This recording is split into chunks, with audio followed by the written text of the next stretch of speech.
Hi good morning everyone দেখতে পাচ্ছ যে আমি আজকে ঘুরতে আসছিলাম, বহুদিন পিছত ঘুরতে আসছিলাম, কিন্তু সকালবেলা বেশি আমি রান করি না। তোমরা দেখতে পাচ্ছ যে আমার এই গ্রামটা দেখতে পাচ্ছ, এটা কিন্তু ক্ষেত। দেখতে পাচ্ছ কত শীত পড়ছে আজকে, একদম অরিজিনাল শীত, যাক কয় অরুণাচল।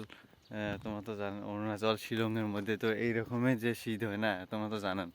এটা অরুণাচলটা হয়েছে এটা আসামের বাইরে, শিলংটা হচ্ছে আসামের বাইরে, কিন্তু এটা আমার আসামে শীত আইছে। কিন্তু তোমরা দেখতে পাচ্ছ যে এখন তো জানুয়ারি, আজকে ফার্স্ট, না আজকে 3 তারিখ, জানুয়ারি ফার্স্ট 3 তারিখ পড়তেছে, আরও বেশি শীতটা পড়ছে, সবাই তো জানেন। তা আশা করি আমার ভিডিওগুলো তোমাকে যদি কেমন লাগে। আমি বেশি বড় বড় ব্লগ বানাই না, ছোটো ছোটো ব্লগ বানাই মাত্র। তোমরা শর্ট ভিডিওতে দেখতেই পারছেন যে আমি এখন ভিডিও বানিয়ে থাকি কম বেশি। তোমরা জানেন যে আমার ভিডিওগুলি কেমন লাগে, সবাই একটু কমেন্ট করে জানাবেন ইনশাল্লাহ। সবাইকে বাই বাই।